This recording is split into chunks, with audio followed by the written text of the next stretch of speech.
Rahayu sedulur, sugeng pepagian malih kalian kula Tubagus Purnama. Sedulur, mengapa negara yang religius dan non-religius sangat berbeda sekali? Pertama, negara yang religius, tingkat korupsi akan tinggi. Kedua, tingkat kemiskinan tinggi. Ketiga, tingkat kebersihan sangat buruk. Keempat, SDM sumber daya manusianya akan buruk dan kita tercatat dengan IQ rata-rata 78. Ini melebihi orang dungu. Tingkat keamanan terhadap anak-anak dan wanita serta pendatang itu sangat buruk. Berbeda dengan negara yang non-religius, mereka akan maju berkembang dengan pesat. Tingkat keamanannya semakin tinggi terhadap anak-anak, wanita maupun pendatang. Tingkat korupsinya kecil. Di samping itu, negara yang non-religi itu menjamin tingkat kebebasan dan memproduksi tenaga ahli 80% di bidang sains dan teknologi. Kebalikannya, negara yang sangat religius itu rata-rata 80%-nya umat muslim dan hanya menghasilkan 20% saintifik atau tenaga ahli sains dan teknologi. Nah, kita coba ulas.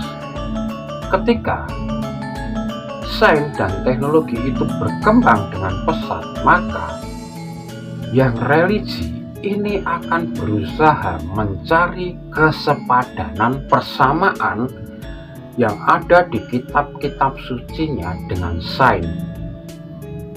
Sehingga jika terbukti ada kesamaan atau mencari kesamaan atau sekarang sudah dibilang cocoklogi, umatnya akan bertahan di dalam religi tersebut. Nah, sedangkan sains itu akan dipatahkan dengan penemuan berikutnya, sehingga sekarang jika ada penemuan A, ternyata besok B yang lebih benar, maka akan ditinggalkan. Tetapi kalau di dalam religi tidak seperti itu, maka religi dengan sains sangat ketinggalan jauh. Karena religi selalu mencari persamaan, kesepadanan terhadap ilmu-ilmu pengetahuan. Itu yang pertama. Kalau memang benar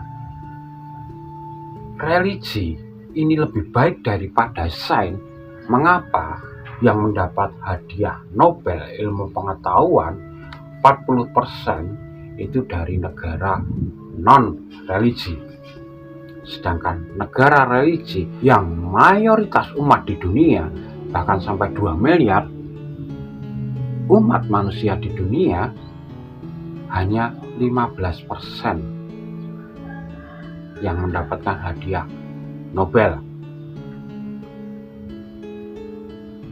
Nah, negara religi ini cenderung membuat masyarakatnya menjadi bodoh. Mereka cenderung dibuat tidak berusaha. Karena apa? Satu hal, selalu ditanamkan bahwa yang terpenting adalah hidup di akhirat, bukan di dunia ini. Harta tidak dibawa mati.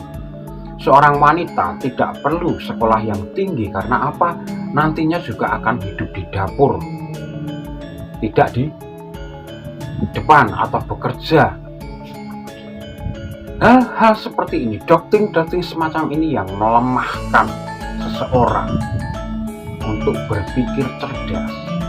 Dan satu lagi, doktrin tentang dosa dan ketakutan, sehingga orang ingin mencari perlindungan, ingin mencari pengampunan. Nah, pengampunan itu juga disiapkan jalan oleh mereka, harus seperti ini, harus seperti ini. memberikan ini adalah pahala, nanti bisa masuk surga. Hal-hal semacam ini dipercaya oleh orang-orang atau umatnya karena apa? Ditanamkan dulu ketakutan akan dosa dan neraka.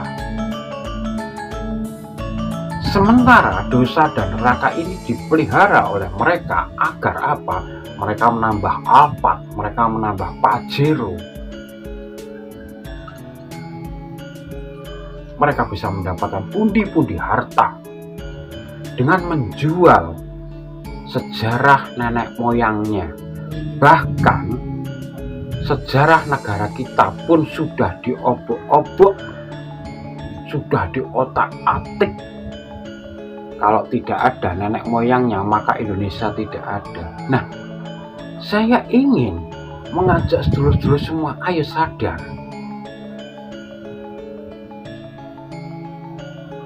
Bangkitkan jiwa-jiwa Nusantara. Kita sudah terlalu lelah, kita sudah terlalu capek untuk dihina. Kita sebagai warga pribumi dianggap kelas 3 oleh mereka.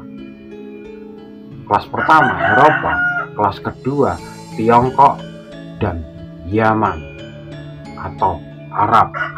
Sedangkan kita pribumi kelas 3.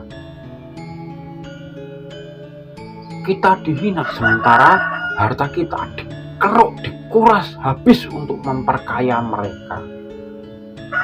Maka marilah kita berpikir cerdas. Sadarlah, bangunkan kesadaran sebagai orang-orang Nusantara yang tidak mau diinjak harga dirinya. Cerdaskan kita, cerdaskan anak cucu kita, agar kita tidak hidup dalam ketakutan. Jadi sedulur, karena memang ini sudah sangat meresahkan dan tingkatannya sudah sangat mengerikan bagi Indonesia, maka kita semua wajib speak up untuk mencerdaskan kita sendiri, untuk bekerja kita sendiri. Jangan hanya hasil kerja, bahkan warisan kita jual untuk pergi ke Arab, untuk memperkaya mereka dengan haji yang padahal haji itu tidak wajib. Jadi coba kita renungkan kembali. Semoga hal yang demikian ini bisa menjadi perhatian khusus kepada masyarakat kita, sedulur-sedulur semua. Jangan sampai ke depannya kita tetap menjadi negara yang ber-SDM rendah, negara yang tingkat kebersihannya paling buruk, negara yang tingkat korupsinya sudah di level sangat memprihatinkan.